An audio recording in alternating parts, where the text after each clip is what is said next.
भारत को विश्व गुरु बनाने का संकल्प लेने वाले उज्जैन के पूज्य संत बाबा उमाकांत जी महाराज जी ने संदेश देते हुए बताया कि तिल के बराबर भी मांस मछली का टुकड़ा मुंह में चला जाए तो उसकी सजा मिल जाती है, इसलिए शाकाहारी रहना चाहिए।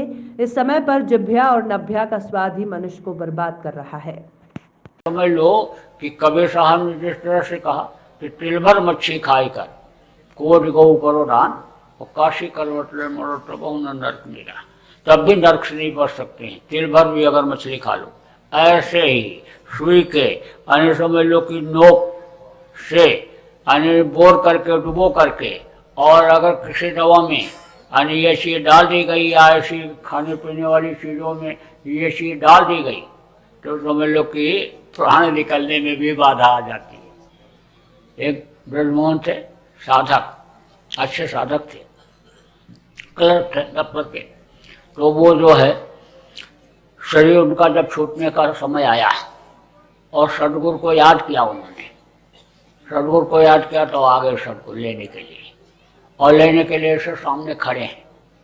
तब तक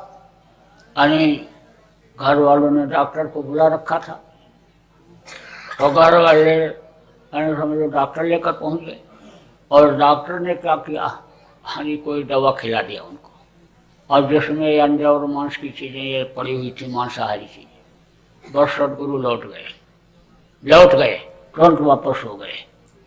तो डॉक्टर जब चला गया तब उन्होंने कहा अब मुझको 4 दिन और तड़पना पड़ेगा, शरीर से कष्ट झेलना पड़ेगा। सदगुरु आ गए थे और लेने के लिए आए थे, और मैं जा ही रहा था, लेकिन जैसे ही मुंह में पड़ा वह फौरन लौट गए। बोले अब इस कर्म की सजा तुमको भोगनी पड़ेगी इसी शरीर से, इसी शरीर। तब उन्होंने फिर सोचा कि कहीं ऐसा ना हो फिर कहीं ये खिला दें बच्चे, यानी प्रेम में, यानी मोह में कि हमारे पिता हैं, हमारे दादाजी हैं। तब औरत से कहा कि तू दरवाजे पर बैठ जाना, दरवाजे पर, ठीक दरवाजे पर बैठना और ध्यान लगा लेना, तब तुझको कोई उठाएगा नहीं। तो अब उन्होंने कहा, ब्रजमोहन ने अपनी औरत से कहा कि तू बैठ जा, 4 दिन अभी हमको तड़पना पड़ेगा, इन कर्मों की सजा इसके खाने की थोड़े से, यानी ये मांसाहारी चीज, यानी दवा में जाने से, यानी दवा खाने से, यानी 4 दिन हमको इसको भोगना पड़ेगा। तो तू बैठ जा दरवाजे पर, और 4 दिन ध्यान लगाए बैठे रहना, उठना मत, जिससे कोई अंदर आने न पावे। तो जब शरीर छूट गया, तो जब छोड़ा, सदगुरु से प्रार्थना करते रहे और आए, और लेकर के जब उनको जाने लगे तब अन्य औरत को भी बोल दिया, कहा कि अब चल उठ जा। तो कह रहे आप लोग तो इस चीज को समझते नहीं, संत मत को अभी कहाँ समझ पाए, अभी तो गबर सब चीज खाते चले जाओ, बस बढ़िया पकौड़ी छन रही है और बढ़िया जलेबी बन रही है, अब ये तो देखते नहीं हो कि ये कौन से तेल का है और किस चीज का है, मांसाहारी बना रहा है, इसका बर्तन कैसा है, कौन क्या, कभी पूछते हो किसी से?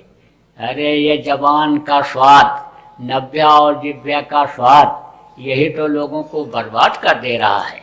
आप तो बस ये सोच लेते हो कि हम तो सत्संगी हो गए, अब हमारी सूरज की डोर को गुरु ने हाथ में ले लिया, अब उनकी जिम्मेदारी हो गई, अब तो हमको वो पार ही करेंगे, अब तो हम हज करके चले आए, दाढ़ी बढ़ा लिया, अब कुछ भी करें अब हमारे ऊपर कौन शंका करेगा, ये तो हाजी साहब हैं, ये तो सत्संगी साहब हैं, ये तो ये हैं, ये तो वो है। तो आप ये समझो कि कर्म प्रधान विश्व रच राखा, और जो जस कीन स्वतः फल चाखा, कर्मों की सजा सबको मिली, और कर्म को अगर नहीं सुधारोगे, खान पान आचार विचार आहार व्यवहार अगर नहीं सही करोगे, तो भजन बनना तो बहुत दूर रहा, फिर फंस जाओगे। यानी जन्म मरण की पीड़ा तो झेलनी ही पड़ेगी। ये जरूर है कि सदगुरु जिसको पकड़ते हैं तो उसको छोड़ते नहीं है, लेकिन यह समझ लो कि पुनर्जन्म तो लेना ही पड़ेगा। दूसरे ने समझ लो कि दूसरी बार माँ के पेट में जाना ही पड़ेगा। तो आप ऐसा काम क्यों करते हो? आप तो बस एक लक्ष्य, एक उद्देश्य, एक निशाना बनाओ कि हम इसी जन्म में पार हो जाएं। तो देखो, मांस मत खाना, मांस खाने से बुद्धि भी खराब हो जाती है। रावण देखो कितना विद्वान बलवान था, धनवान था, सोने की लंका थी, 1 लाख लड़के, 1.25 लाख नाती थे, और अन्य समझ लो इतना बलवान ताकतवर था कि बड़े बड़े देवता उसके सामने ठहरते नहीं थे मैदान में, इतना बलवान था। लेकिन जब मांस खाया और शराब पिया और बुद्धि खराब हुई, दूसरे की माँ बहन को गलत नजर देखा, तो उसको राक्षस कहा गया और उसका सर्वनाश हो गया। तो ऐसा काम मत करो कि जिससे नुकसान हो जाए। आप यही संकल्प बना लो कि अब हम मांस नहीं खाएंगे, मछली नहीं खाएंगे। मछली तालाब की सफाई के लिए बनाई गई, उसमें भी जीव होती है, जीव हत्या पाप बहुत बड़ा पाप होता है, उसमें भी अन्य समझ लो कि जैसे आपके अंदर जीवात्मा है, ऐसे सजा भोगने के लिए मछली में भी जीवात्मा को डाली जाती है। तो अन्य समझ लो मछली गंदी थी, कोई गंदी चीज आप छोड़ दो, तालाब में डाल दो, टट्टी का टुकड़ा डाल दो, छकार के थूक दो। आप कोई गाय बैल अन्य डाल जाओ उसी में, मरा हुआ बकरा डाल दो मरा हुआ नदी तालाब में, तो मछली खाएगी। मछली का काम यही है।